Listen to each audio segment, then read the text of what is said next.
Thanks. Happy spring to everybody and welcome to the Mahwah Museum. I'm Kathy Hodge, I'm the Vice President of the museum. I'm happy to have you all here tonight and out there. It's not good. Sorry. I just want to know about next month's event. You can pencil it in. Saturday, April 15th, Craig Long of the Historian of Suffern will introduce a program on coming to Hilburn, which will include a screening of Hilburn, followed by questions and answers. And for tonight's presentation, please give a warm welcome to Marion Brown, a historian who grew up in Ho-Ho-Kus and has been active in the local history community of Bergen County for 24 years. She's served on the Board of Trustees of the Mahwah Museum Society and the Ridgewood Historical Society. She's a former director of the Hermitage, co-author of the Rosencrantzes Cotton Mill, the Industrial Revolution at the Hermitage, 1830 to 1891, a genealogist and archivist of historic photos, books, and documents in private collections. Welcome to Marion. Thank you. Well, thank you and welcome everybody. I'm here to talk to you tonight about the women of the Hermitage, which is down in Ho-Ho-Kus, but there were ties to this area and there were ties to Ridgewood. The 6 degrees of separation is clearly here tonight. The Hermitage stands today due to the efforts and determination of a number of remarkable women who lived in it starting in 1767. When it became the property of James Marcus Prevost and his wife Theodosia, who, as you all know, eventually went on to become the wife of Aaron Burr, and through the last Rosencrantz in 1970. The Hermitage itself was built in 1763, and that's the building on your right, by a lawyer named Henry Lane. Henry did not live long in the house.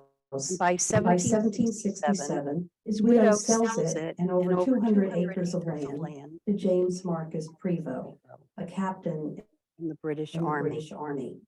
Prevost then moves his 20-year-old wife, Theodosia, her mother, her siblings into a two-story house built by the Lanes. At the time, the Hermitage had 4 rooms. Two bedrooms upstairs and living room downstairs. The kitchen was a separate building alongside the house. Over the next 9 years, the Prevosts have 5 children.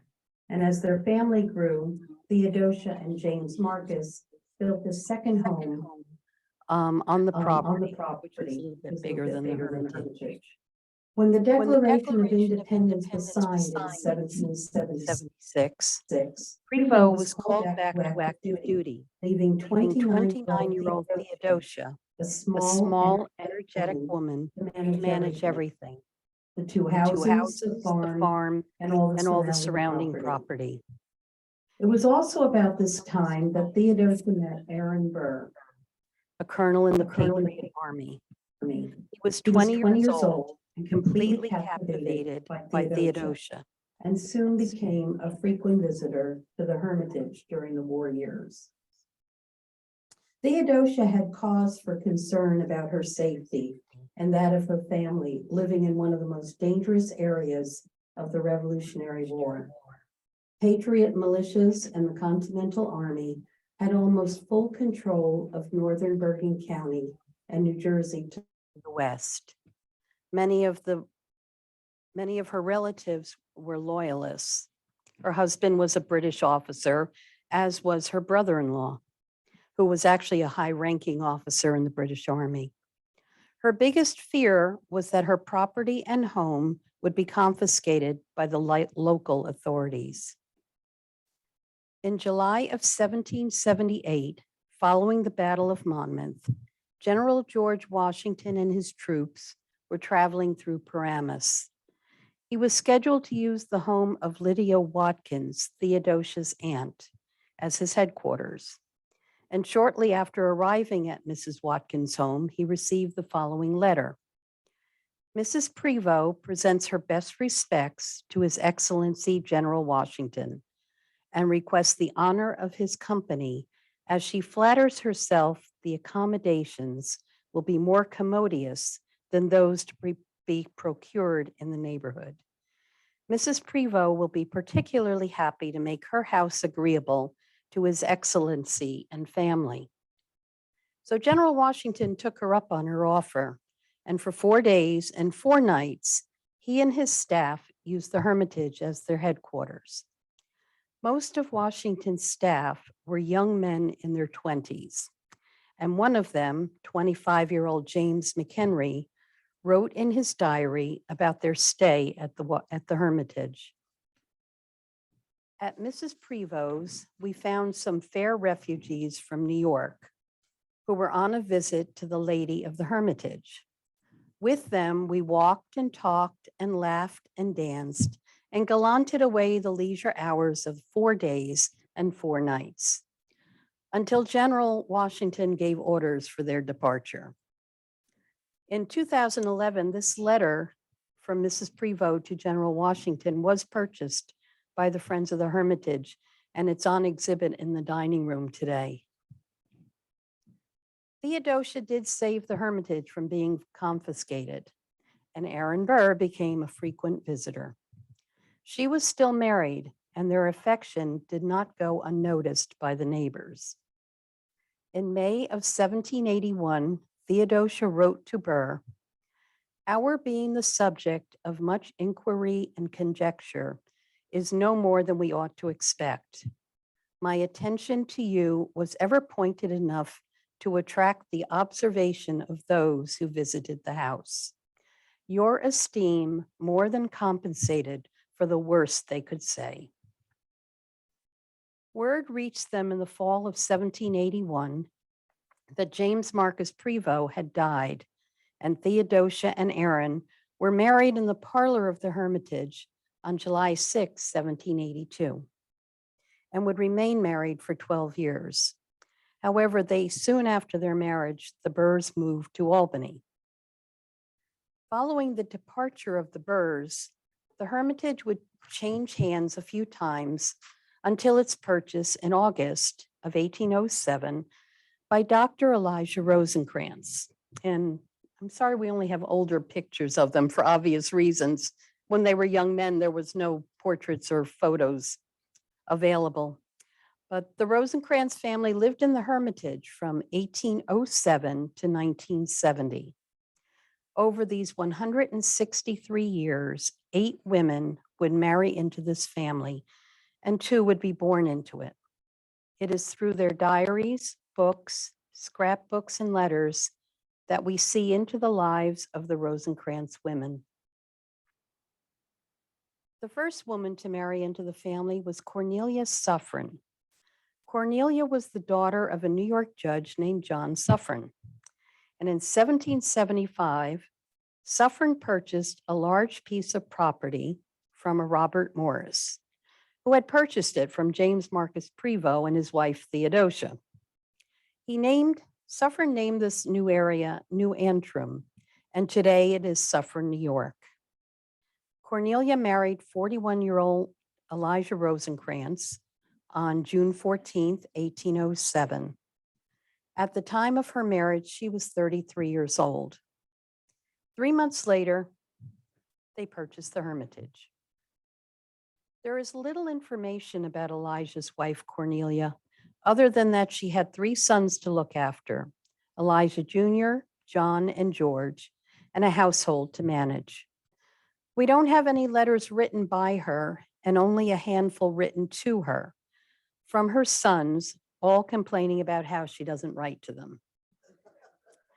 Her husband Elijah dies in 1832, and for the next 29 years, Cornelia lives in the Hermitage with her youngest son, Elijah Jr.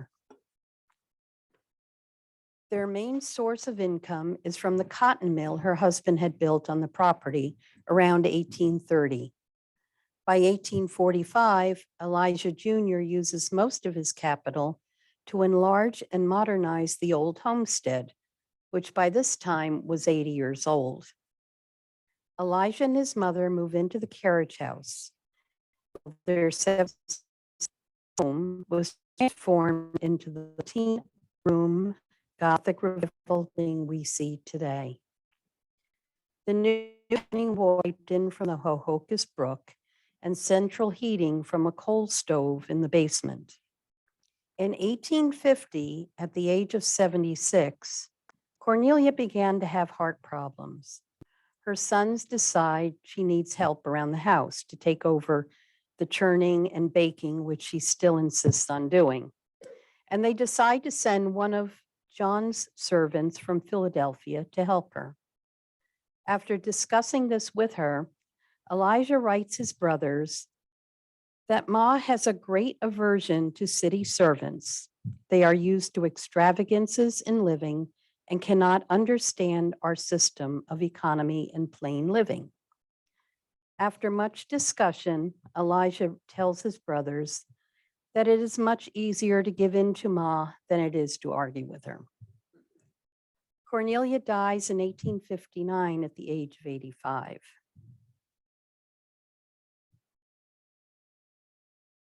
Elijah Jr. ran the mill in partnership with his brother, Dr. John Rosencrantz, who by 1838 was living in Philadelphia and married to Caroline Ripka, the second woman to marry into the Rosencrantz family. Caroline was the second of 9 children born to a wealthy Philadelphia cotton mill owner, Joseph Ripka. Caroline and the doctor make many visits to the Hermitage, always traveling with servants, and there appears to be much affection for her and the family. Sadly, John and Caroline's only child, a daughter named Mary Elizabeth, dies in her teens, and they eventually become guardians of her sister's 3 children. Caroline is in her 40s when she dies of tuberculosis in 1874.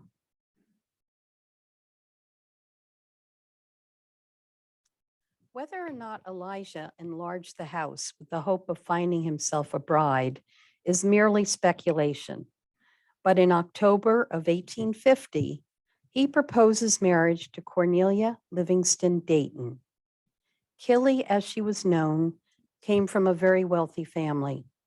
Her grandfather, Samuel Dayton, owned a great deal of land in the town we know as Ridgewood. Her 5th great-grandfather was Lucas Kierstede, son of Hans Kierstede and Sara Roelofs, and brother of Blandina Bayard, who established an Indian trading post here in Mahwah on the banks of the Ramapo River in 1700.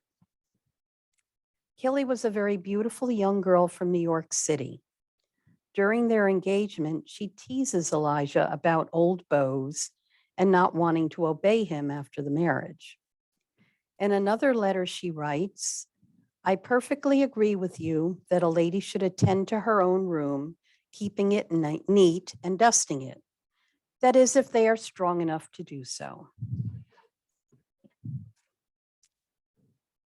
Elijah writes to his brother that she is a charming and lovely girl, but wholly inexperienced in matters of domestic kind and much attached to her mother. He is 33 and she is 19. In February of 1850, Killy, who was at home in New York City, writes to Elijah in Ho-Ho-Kus, "I suppose by this time, my dear, you are safely at home, sitting in the dining room by that pleasant fire, taking all the comfort imaginable. I wish I was sitting by you in that nice cozy rocking chair. Now, what would you give to have me there? Oh, I do miss you. I'm afraid I shall have to come to Hocus Pocus after all." They marry in St. Paul's Church in New York City on June 3rd, 1851, making her the 3rd woman to marry into the family. Just prior to the marriage, Killy writes Elijah asking if his sister-in-law Caroline could accompany them on their honeymoon. We don't know where they honeymooned or if sister-in-law Caroline accompanied them. The arrangement of Elijah, his 19-year-old urban wife, and his 78-year-old mother used to country living was less than ideal. At one point, Elijah writes to his older brother, John, that in regard to mother, it is very certain that no arrangement can be made by which she can be comfortable with Killy. Their characters are so incompatible that they can never harmonize, and Killy's notions are so queer that anyone looking on would feel disposed to walk quietly away and leave her. These two cannot live together. If I felt able to build a house for mother and support her in it, I would, but I can't. It is not clear how the difficult situation at the Hermitage was resolved, but no one moved out. Elijah and Killy have 4 children, 3 boys, William, John, and George, and 1 girl, Mary Elizabeth, known as Bess or Bessie. This Mary Elizabeth is the first girl born into the family, and she is known in later life as Aunt Bess.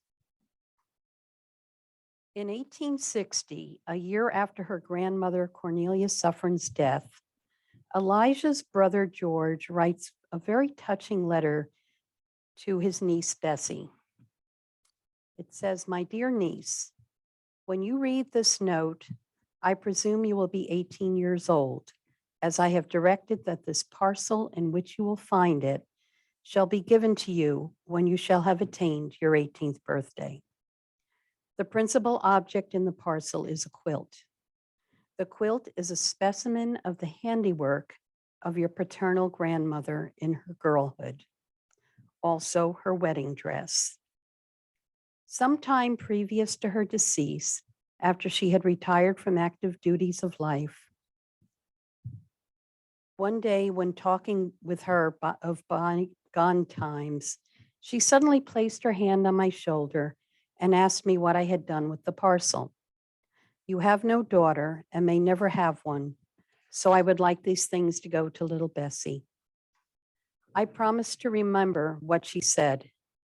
And now, as I am past the meridian of life, and as my own life appears doomed to continual changes, being constantly knocked from pillar to post, never knowing where I may be tomorrow, I have thought it best to leave these relics with your parents for you. And now, my dear niece, 12 years hence, when you for the first time shall read this note, I may be gone, and you will hardly remember me. But I wish you then to learn that now I am your affectionate uncle, George Rosencrantz. She did get the parcel on her 18th birthday. By then, George had passed away, but the dress mentioned in the letter is still part of the Hermitage collection. By the 1860s, Killy begins to experience ill health, and she contracts tuberculosis. She spends a great deal of her time in Litchfield, Connecticut with her sister Ida in hopes of recovering her health. The children are cared for at home by the housekeeper and nanny, and there are many letters between Killy and her children at this time. One written in 1863 from Bessie when she is about 8 years old reads, "Dear Mama, I hope you are well and enjoying yourself. I want to see you very much and can hardly wait until Friday. I went to the mineral springs on Sunday and got poisoned, but I am now nearly well. I have not been to school. Your affectionate little girl, Bessie." In a letter written on August 17th, 1865, to her daughter Bessie, Killy writes, "Dear Bessie, I should have written to you before this, but Mama has been quite sick ever since Sunday and not able to write to anyone. But today I am well again. How are you getting along without Mama? Do you miss me? But will you not be glad to see Mama? And won't I be glad to be home again? You must kiss dear little Georgie, Bessie, and not let him forget Mama. Tell Willie and Johnny to write, and that I send lots of kisses to them both. And now, dear Bessie, be a good girl, and I hope to be with you all next week. God bless you all, my dear children, from your loving mother. Killy does not recover, and she dies in 1867 when her children are still quite young. She's only 34 years old. After Killy dies, Elijah meets and marries Charlotte Caroline Dennis from Richmond, Virginia. Charlotte's brother came north after the Civil War and resided in Ridgewood. It is through him that Elijah meets Charlotte. Charlotte is the fourth woman to marry into the family when she and Elijah marry in January of 1870. Charlotte's 24 and Elijah is 56. The prospect of this marriage brought Elijah advice from his brother John, who wrote, "Socially, no doubt, it might improve your household and your personal comfort. It is a step, however, not to be taken hastily, but should be weighed carefully. Of course, I have nothing to say as regards the lady. I take it for granted that it is all right. Her age has no bar in it, if she is pleased to make the arrangement." Charlotte comes to the Hermitage to live and becomes stepmother to Killy's children. They call her Aunt Lily and seem to have had a very good relationship with her. She and Elijah have one son of their own, a boy named Harry. Elijah dies in 1888, and sadly, Harry dies 2 years later at the age of 18. After the deaths of her husband and son, Charlotte goes back to Virginia for the rest of her life. But when she dies, she's brought back to New Jersey and lies with her son and husband in the Rosencrantz family plot. After this marriage, Bess goes to boarding school. And after completing her studies in 1874, she moves to Philadelphia to live with her Uncle John. She looks after the 3 children placed in John's care by his brother-in-law. According to her diaries, scrapbooks, and letters, Aunt Bess is leading quite the social life, with lots of dances, balls, parties, and she meets many young men. In 1881, Aunt Bess is in Patterson, Ridgewood, Hackensack, fishing in the Poconos, playing croquet in Franklin Lakes, and visiting her stepmother's family in Virginia, where she takes part in shooting matches. Single women at this time were given more freedom than women at any other time in history, and Aunt Bess seems to take full advantage of her position in society and the freedom she enjoys without a husband, children, or a house to care for. There's no indication at any time in Bess's life that she regretted not being married. She's very interested in art, music, traveling, and books. She kept a list of all the books she read each month, and they were on all sorts of topics. A national economic depression during the 1870s affected the finances of Elijah Rosencrantz. He declares bankruptcy, and the Hermitage, the mill, and all the property were purchased by his brother John. Elijah remained in the house and was manager of the mill.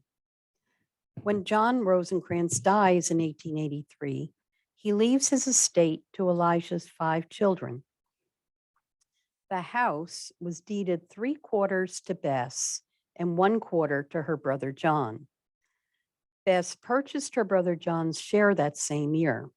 She also traded property with him and ended up owning the cotton mill. The social activities continued for Bess and her brothers in New Jersey. During the late 1880s, living with her in the Hermitage was her teenage half-brother Harry, a popular figure at social functions in the area, and her youngest brother George, who was in his early 20s. And there were frequent social evenings at the Hermitage.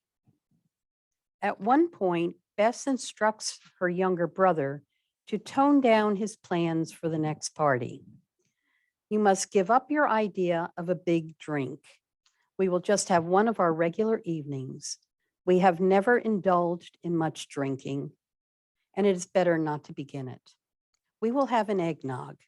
So do not come home with the idea of drinking a lot. She sells $20,000. In present day, it was $125,000. 1878, and Bess's older brother, William Dayton, marries Mary Caroline Warner, the fifth woman to marry into the family. Mary came from a very wealthy Connecticut family, and she and Aunt Bess were childhood friends. There are many entries in Bess's diary about long walks with Mary, long talks and visits with her. After the birth of their son, William Dayton Jr., William and Mary have another child, the second girl to be born into the family, and she is named Mary Elizabeth after her Aunt Bess. The birth of this second child, however, leaves Mary in very poor health, and Charlotte, Aunt Bess's stepmother, sends for a relative from Virginia named Bessie Grove Tyler. It is Bessie Tyler's job to help Mary with the children, but in May of 1886, Mary Warner dies, and Aunt Bess writes in her diary a simple entry, "Mary dead," and there are tear stains on the page. Mary was 32 years old. William Rosencrantz inherits a substantial amount of money from Mary's estate that will keep the Hermitage going for many years. Bessie Grove Tyler stays on to take care of the children, and there are actually love letters between her and Elijah's son, Harry. Sadly, Harry dies after a long illness in 1890. And 6 months later, Bessie Tyler becomes the seventh woman to join the family when she marries William Dayton Rosencrantz. Will's children, Dayton and Elizabeth, are quite young. He is 8 and she's 5. The marriage between William and Bessie does not seem to be a happy one, and there are letters from William asking Bessie if she still loves him, and that he loves her much more than she loves him, and if she's still his brown-haired girl. There's another letter where he apologizes for playing poker on Sunday at the Ho-Ho-Kus Inn, and he tells her the people in the inn are very nice and not common as she thinks. He says they even have some education. It is Bessie Tyler who handles the money and pays the bills. And following William's death in 1915, Bessie Tyler returns to Virginia, but over the years she stays in close contact with the two Mary Elizabeths. She supports herself by making and selling handkerchiefs and then working as a companion for a wealthy woman. Another woman enters the Rosencrantz family, number 6, when Aunt Bess's brother John marries Lavinia Miller in 1884. We don't have a lot of information on Lavinia. She came from Philadelphia, and she was related to the Millers that lived on Franklin Turnpike in Ho-Ho-Kus. Like Aunt Bess, she is an artist, and it's her painted screen that is now in the dining room of the Hermitage.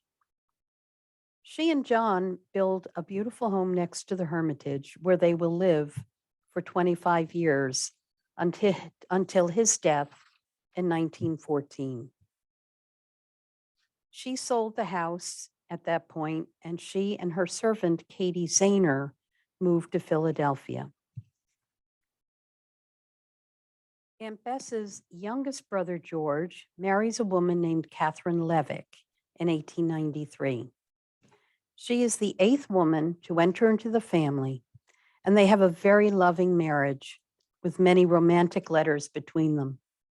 They move to Boston, where George becomes very successful in the insurance business. They don't have any children, but they seem to have a close relationship with their niece, Elizabeth. From the time of William Rosencrantz's death in 1915 until his own death in 1936, George refuses to give Bess and Elizabeth any financial help. He, like many others, keeps trying to get them to sell the Hermitage, telling them that they could probably get $15,000 for it. After her husband dies, Catherine Levick begins sending the two Mary Elizabeths $5 per week. Catherine eventually moves to Montclair, New Jersey, and remains there until her death in 1960. Elizabeth Rosencrantz never knew her mother. Growing up, she had the maternal attention of her nanny and future stepmother, Bessie Grove Tyler, her Aunt Bess, and her step-grandmother, Charlotte. Childhood for Elizabeth included a variety of pets, dogs, cats, chickens, as well as many books, toys, and games. She attended the local public schools and was involved in social activities and sports, including skating, bicycling, swimming, fishing, and boating. As a young teen, seen here with her friend Catherine Miller, she takes piano and singing lessons. Under the guidance of her father, she becomes a very accomplished golfer. She successfully competes in local tournaments and makes frequent visits to the home of her Uncle George in Boston and reports her golf scores to her father.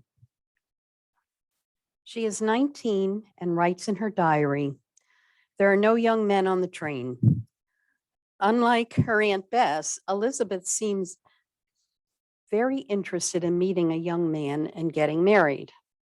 She writes in her diary around 1907, "Weather clear and I practiced. Here it is another year and I am still unchosen. Strange is it not? Wonder why the good things in life are so often left. Walked to the post office with Dayton, made coffee cakes for tea, darned some stockings. I must have courage. This is leap year, and who can tell what may happen." In 1915, Elizabeth's father, William, dies, and the two Mary Elizabeths are faced with some pretty serious financial problems. If Aunt Bess does not sell the house, how are they going to make a living? They have been educated as middle to upper middle class women who were not supposed to work. Rosencrantz women had no training in office work and factory work would have been beneath them. Aunt Bess is in her 60s and Elizabeth in her 30s. It was also around this time that Elizabeth was involved with a man who she felt she might marry. There is some mystery as to why she didn't marry him, and there are two versions to the story. One is that he asks her to marry him but wants to move to Australia, which she does not want to do. And the other version is that he ran out on her. In any event, she writes in her diary, "Never talk to me of men or marriage again," and she never does marry. In 1917, they opened a tea room in the Hermitage. Tea rooms were very popular at this time as a place for women to gather, and this was both an acceptable and lucrative undertaking for them. They called it the Aaron Burr Tea Room and served tea and toast and cake in the front parlor and on the veranda of the house. They roped off the dining room and let people look in at antiques. And Aunt Bess told fantastic stories of Aaron Burr, ghosts, a hidden Hessian soldier in the secret room, and the house being a stop on the Underground Railroad. People today still come through the house asking to see the hidden tunnels and the hidden room. And a few years ago, my own 8-year-old nephew came on a tour with his Cub Scout troop, and the boys were very disappointed when I couldn't produce the bones of the Hessian soldier.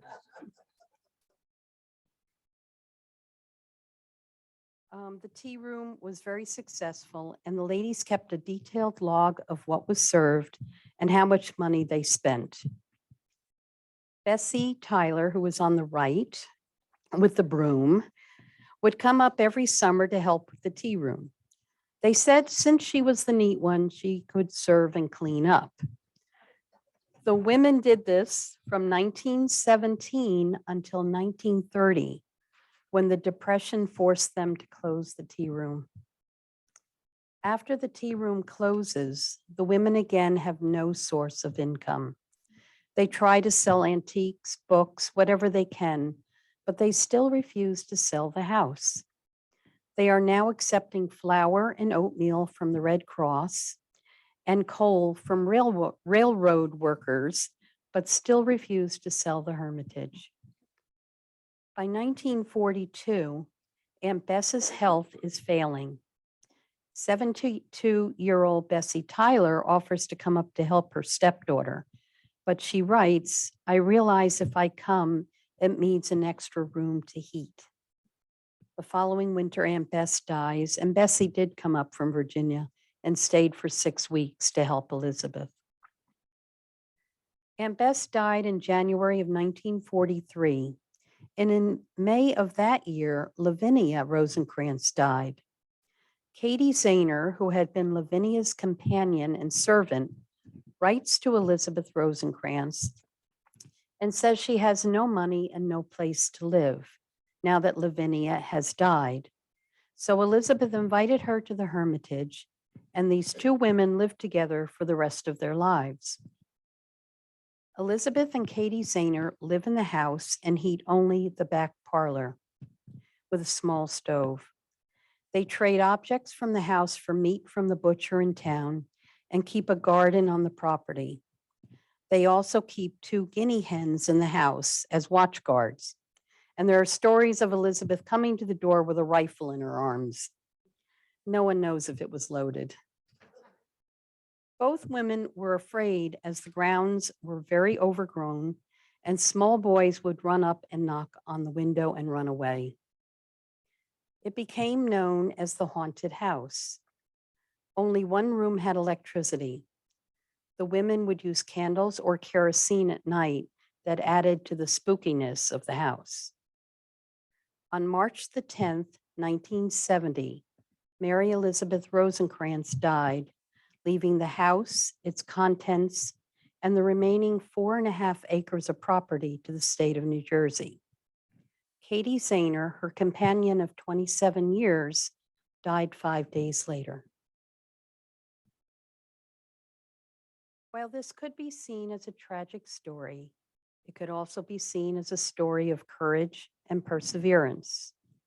These were strong women with strong bonds, and one of them, Elizabeth, had the firm belief this house should be preserved for future generations. It is because of her dreams and sacrifices that we have the Hermitage today.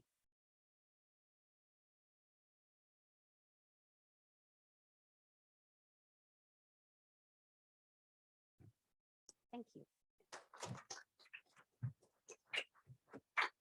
Anybody have any questions? Yes. Excuse me, before you ask your question, because we have people online so they could hear your question, could you just wait until I come with the microphone? Was Alexander Hamilton present at Aaron Burr's wedding? Not that I'm aware of, no. He was at the Hermitage when General Washington was there for those 4 days, but I don't think Aaron Burr was there those 4 days. And one more question. Where is the Rosencrantz? Where are they buried? At Velo Cemetery in Ridgewood, right near the old Params Church. Yeah.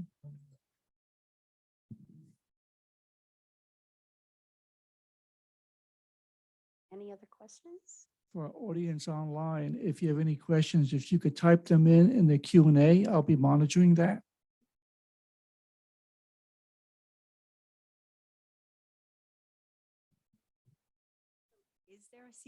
Is there a secret tunnel? No. There is a tunnel. Wait, there is a tunnel. First of all, that it was not a run on the Underground Railroad because the Rosencrantz family was tied to cotton in the South. So they were not part of the railroad, but there is a tunnel. There's a tunnel that goes from the back of the house under the railroad where they used to move the animals through. And there is still visible a small tunnel on the other side of what is now the Ho-Ho-Kus Brook. But that tunnel, a lot of people thought that was the tunnel that was part of the Underground Railroad. It's actually part of the water system.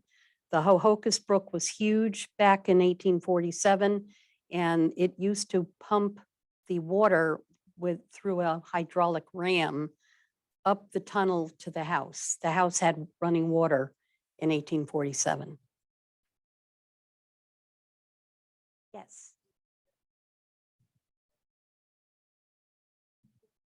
Is the Hermitage open for tours? Yes, they are. They're open Saturdays, Sundays, and I think Fridays by appointment. Okay, thank you. I have been there, but a long time ago.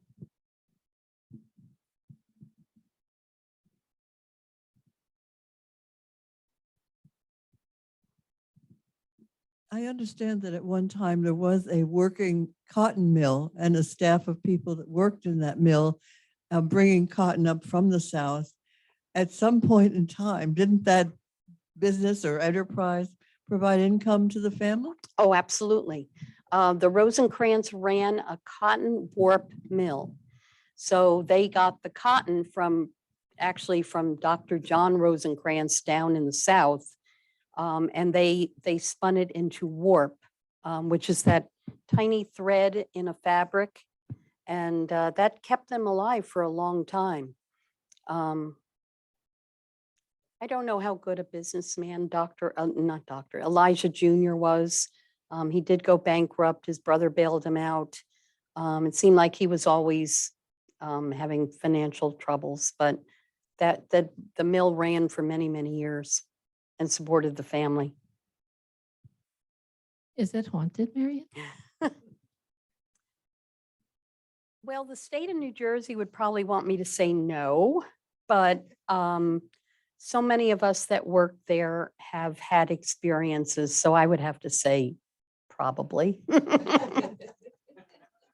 I personally have had things happen to me that one day scared me so much I ran out of the building, but then after a while you kind of got used to it, and there were whoever it is, we think it might be Aunt Bess, but we don't know. But a lot of people have felt things, so it wasn't just me. So Marion, where was the mill? The mill was, there's an industrial park in Ho-Ho-Kus at Hollywood Avenue. It's about a mile and a half, I guess that's south of the Hermitage. And they're right next to behind the Hermitage are railroad tracks. And on the other side of that is the river, and a mile down is where the mill was. Part of the building is still there. It's been built up around. I've often wanted to go in and ask the owner if I could walk around, but I haven't. But the building, it doesn't look the way it did, but it is still there.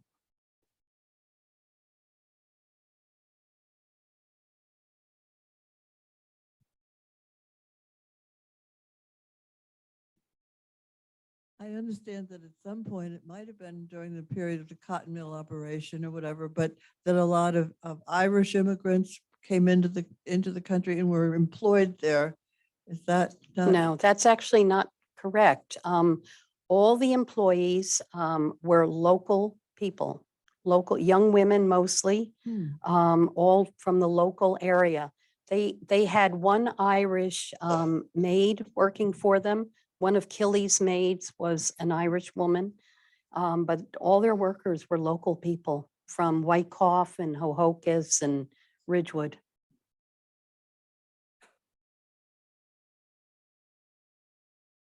Well, thank you all very much for coming, and appreciate it.